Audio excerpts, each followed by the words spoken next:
Empire state में महाराज के दरबार में जब जाना शुरू किया तो बड़ा सिंपल सा रूटीन। आप गए, अपने शूज उतारे, हैंड वॉश किए, अंदर गए, महाराज को मत्था टेका, बैठ के चाय प्रसाद लिया, हलवा प्रसाद लिया, लंगर प्रसाद लिया। उसके बाद जब हुक्म हुआ तब रिलक्टेंटली, क्योंकि महाराज के दरबार से किसी के जाने की तो कोई इच्छा नहीं, आप अपने घर को गए और इस उम्मीद के साथ कि अगले सैटरडे फिर से महाराज के दरबार में होंगे। हमारी सारी लाइफ सैटरडे से सैटरडे चलती थी, बीच में जो कुछ भी करें, कहीं भी जाए। यहाँ तक कि जब मैं फॉरेन ट्रेवल पे भी रहता था तो ये मैंडेटरी था कि फ्राइडे की रात को मैं वापस आता हूँ और आप संडे से मुझे कहीं भी भेज सकते हैं, लेकिन मैं सैटरडे को कहीं नहीं। जैसे आपको थोड़े थोड़े समय पे अपने मोबाइल की बैटरी रिचार्ज करनी होती है, करीब करीब उसी तरीके से सेवादार होते थे और आपको लगता था कभी कभी ऐसा मौका मिलेगा कि आपको कुछ तो सेवा करने को मिले, और नहीं मिलती थी। आप चारों तरफ सब सेवादारों को अपनी अपनी सेवा करते देखते थे और उनकी तो ड्यूटी फिक्स थी, और जैसे हम आना नहीं छोड़ते उन्होंने अपनी सेवा नहीं छोड़नी किसी भी कीमत। तो एक दिन जब मुझे कर्नल जोशी अंकल ने कहा कि गुरुजी चटर्जी अंकल को बुला रहे, जरा उनको मैसेज दे दो, तो मुझे लगा पहली बार मुझे कुछ महाराज के दरबार में करने को मिला, तो बहुत एक्साइटमेंट हुआ। भाग गया, नीचे तो थे ही नहीं अंकल, मैं फर्स्ट फ्लोर पे गया, शूज जहाँ पे थे वहां पे गया, हाथ धोते थे वहां गया, टॉयलेट की तरफ देखा, और जब चारों तरफ बाहर सड़क पे भी देख के अंकल नहीं मिले तो मैं वापस डिसअपॉइंटेड कि काम ठीक से नहीं कर पाया, और आगे कर्नल जोशी अंकल को बता दिया कि अंकल तो नहीं आए। उन्होंने गुरु जी को बता दिया, गुरु जी ने उनको बताया कि नहीं वो आया है, और करीब 50 मीटर दूर टर्न के ऊपर एक व्हाइट एम्बेसडर है, वो उसके पीछे खड़ा है। And I went looking for the ambassador, it was there, और अंकल उसके पीछे खड़े थे। और मैंने उनको गुरु का मैसेज दिया, अंकल जल्दी से वापस आए महाराज के दरबार में और मेरी सेवा पूरी। सेवा तो बहाना था, ये रियलाइजेशन उस दिन पहली बार हुआ कि गुरु को तो पता रहता है तुम कहाँ हो। गुरु तब भी सुन रहे होते जब आप घर में प्यार से बिहेव कर रहे होते, गुरु तब भी सुन रहे होते जब आप घर में क्लेश कर रहे हो। गुरु हर जगह है।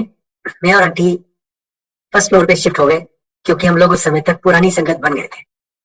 अब लिमिटेड स्पेस में गुरु के सामने नई संगत बैठेगी तो हम सारे फर्स्ट फ्लोर पे चुप से बैठे रहते थे, बात कुछ करना नहीं। लेकिन काफी दिन जब हुए, आंटी ने मेरे कान में विस्पर किया, आंटी ने कहा एक शब्द नहीं सुना बहुत दिन हो गए, महाराज ने सुनवाया ही नहीं।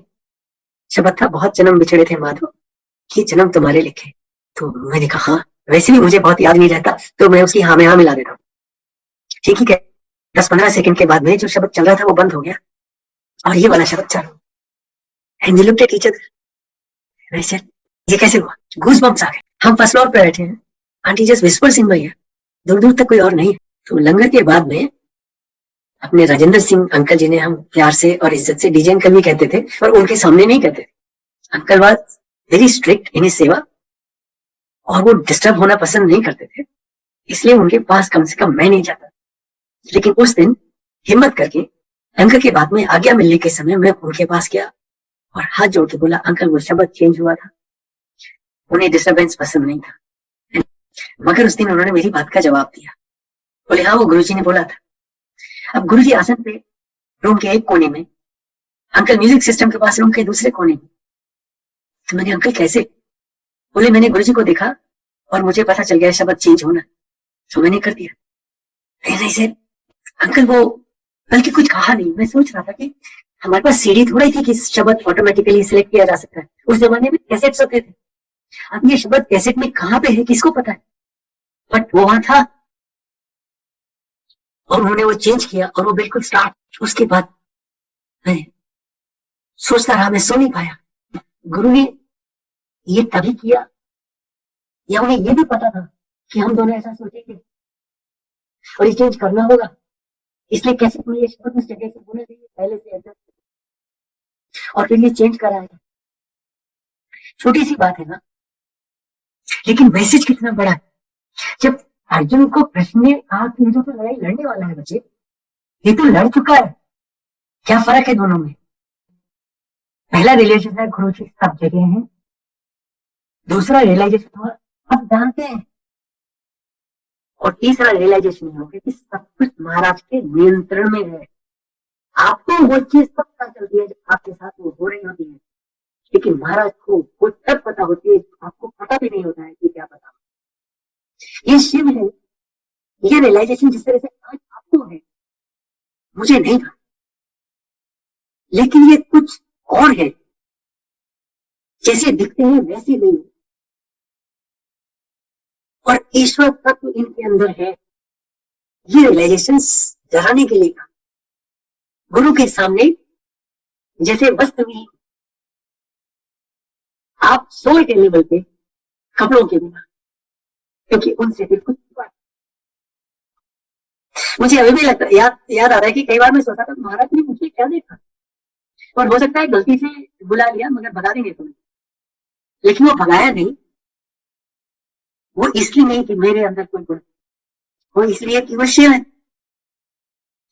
और जो किसी के पास जाने के लायक नहीं होता वो कहां जाए, वो शिव के पास है। और शिव के दरवाजे तो सबके लिए खुले। एक बार ये एश्योरेंस आ गई कि ये मेरे गुरु है और गुरु ने मुझे स्वीकार किया है, मैंने नहीं करो कुछ, मैं कौन हूं? गुरु ने ढूंढ लिया, बुला लिया, अपने से जोड़ लिया, एक्सेप्ट कर लिया। उसके बाद जैसे कहते ना, दुल्हन वही जो किया बंधा है। एक बार गुरु ने आपको एक्सेप्ट कर लिया, फिर आप फिर, और that realization took little time, और बहुत कंफर्टिंग हो गया। गुरु को आपको जिस तरीके से जोड़ना है, आपको गुरु उस तरीके से जोड़े, जितना जोड़ना है उतना जोड़े, जितनी ब्लेसिंग देनी है उतनी ब्लेसिंग, आप जो मांगेंगे आपको दे देंगे।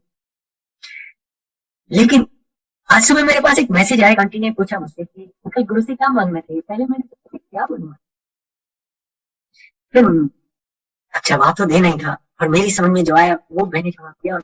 मेरा आपके बिना गुजारा ना तो बिसरे मैं मर जाऊंगा, उस तरह की फीलिंग। आपको मैं भूलू नहीं, मेरी एग्जिस्टेंस आपके बिना हो ही नहीं, मैं आपके बिना अधूरा हूँ, इनकम्प्लीट हो। एक बार क्या हुआ कि ये भी मैं सुना चुका हूँ, लेकिन आप इसे फिर से सुने। विजय पुष्कर अंकल को एक जगह चाहिए थी हुडा से मंदिर के लिए, वो मिल नहीं रही थी, और तब तक वो गुरु से जुड़े नहीं थे। जब उन्होंने मुझसे कहा तो मैंने कहा मेरे गुरु जी के पास चलिए। गुरु जी को दिखाने के लिए उन्होंने अपनी पूरी फाइल बनाई, लेटर्स रखे, पेपर वर्क रखा, और अपनी पूरी टीम के साथ पहुंच गए। महाराज ने कुछ नहीं देखा, उनको देखते बोले कल्याण। मैंने उनको इशारा किया कि ब्लेसिंग मिल चुकी है, आप चले। उन्हें यकीन नहीं हुआ, महाराज को कैसे नहीं समझाया, तो किससे बोलेंगे कि भाई इन्हें जमीन दे दो। लेकिन कुछ नहीं, थोड़े दिनों में उनके पास एक अलॉटमेंट लेटर आ गया, जमीन मिल गई। मेरे मन में आया महाराज ने ये मंदिर ब्लेस किया है, वो भी पड़ोस में है बिल्कुल, मुझे भी वहां जाना चाहिए और जुड़ना चाहिए। शाम को सिंह अंकल का फोन आया कि अंकल गुरुजी ने बोला कमांडर से बोलना उसे वहां नहीं जाना है, उसे यहीं आना है गुरु के पास।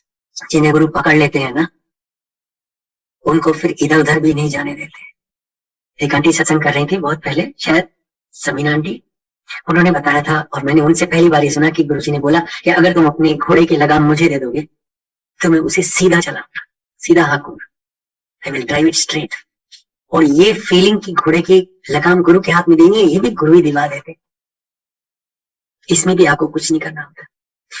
और जब वो लगाम महाराज के हाथ में आ जाती है तो फिर वो आपको इधर उधर भटकने नहीं देते। मेरे लिए that was the clearest message कि तुझे कहीं नहीं जाना, तेरी जगह यही है, गुरु के चरण। मुझे अब कोई लालच भी नहीं है। कुछ इस तरीके से महाराज ने, फौजी होना इस मामले में बहुत अच्छा है, क्योंकि एक बार ट्रेनिंग हो जाए, सिखा दिया जाए, वो फिर दाएं बाएं नहीं जाते।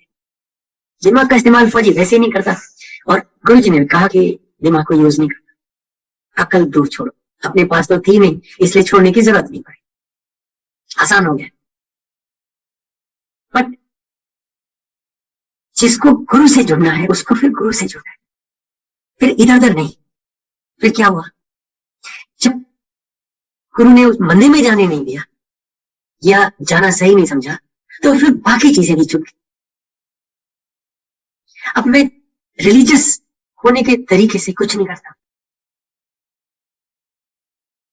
कुछ नहीं करता हूं, मतलब कुछ नहीं करता, मुझे जरूरत ही नहीं है।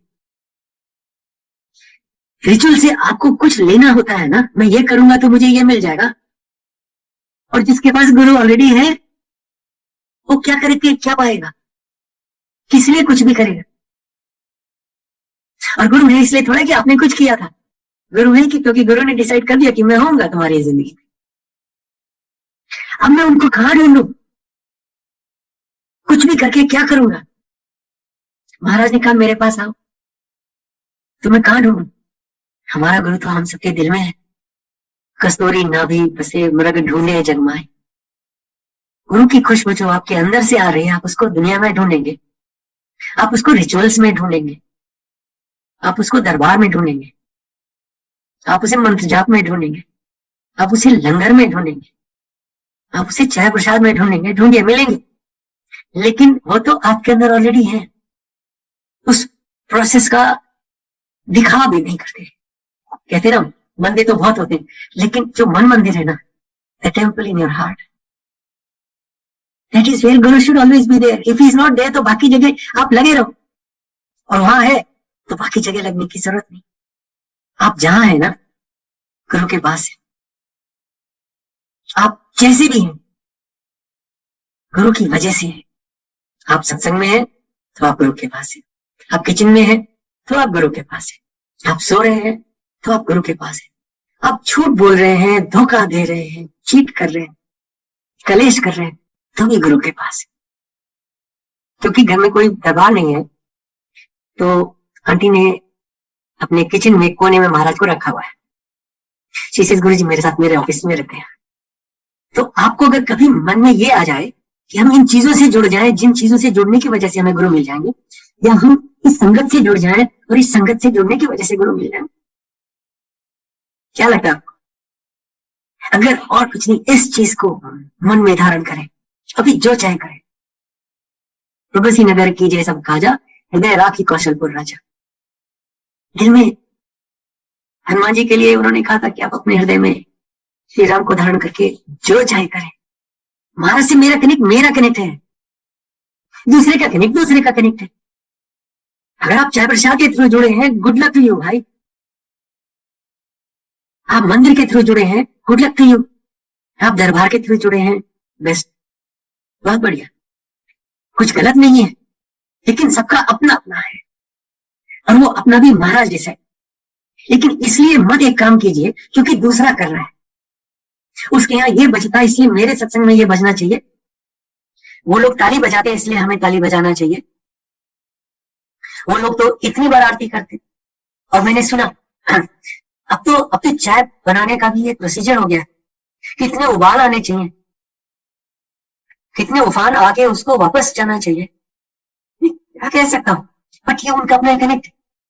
लेकिन आप चक्कर में मत पड़िए। लंगर में कितनी सब्जी हो, कौन सा वाला हो कौन सा नहीं हो, गाजर के हलवे के लिए गाजर आप दाएं हाथ से खिलेंगे कि बाएं हाथ से, अब ये रिचुअल कहां तक जा सकता। बट आप मत इस चक्कर में पड़िए, आप यहां से जुड़िए। गुरु से कुछ मांगना है तो गुरु के चरणों में प्यार मांग लीजिए, महाराज मैं आपसे प्यार करूं, और कुछ करने की जरूरत नहीं। प्रोसेस वहीं तक ठीक है जहां पे नई संगत गुरु से जुड़ने की कोशिश कर रही है और गुरु से कनेक्ट होने की कोशिश कर रहे हैं। तो ये मान के चल लीजिए कि ये सारी प्रोसेस ए फॉर एप्पल का एप्पल है, छोटे बच्चे के लिए for apple, B for ball, C for cat, D for dog. But आपको जल्दी ही पता चल जाना चाहिए कि एक्चुअली एप्पल का ए से कुछ लेना देना नहीं है। Eventually A will be A and Apple will be gone. लेकिन एप्पल से शुरू ना करते तो ए समझ में ना आता। तो इन चीजों की इंपॉर्टेंस तो है, बट इवेंचुअली कनेक्ट तो महाराज से हो। सत्संग essentially means to be with the truth, सच का साथ। एक बार क्या हुआ, हम लोग को जब गुरुजी ने गुड़गांव में सत्संग करने को बोल दिया तो हम लोग सत्संग किया करते थे और घरों में होता था। On one occasion it was my turn to have satsang at my home, और महाराज का मैसेज आया कि कमांडर से बोलो आज बड़ी जगह सत्संग करे क्योंकि संगत ज्यादा आएगी।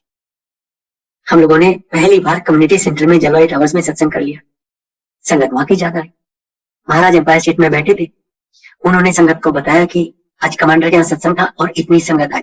हमें से किसी बेवकूफ ने प्लेट भी काउंट कर ली। फिर महाराज गलत खड़े होते और संगत उसी तरीके से आई। एक रियलाइजेशन होगा कि जब महाराज का आप सत्संग करते हैं, ये कंट्रोल से कौन आएगा कौन नहीं आएगा, आप क्या करोगे क्या नहीं करोगे। एंड डिवोटीज जिन्हें ये लगता है ये सत्संग केवल उनके आपस के बीच में है, हम गुरु जी को सुना रहे होते हैं और संगत में भी गुरु बसते हैं, इसलिए जब हम एक दूसरे को भी सुनाते हैं, हम सुनाते गुरु जी को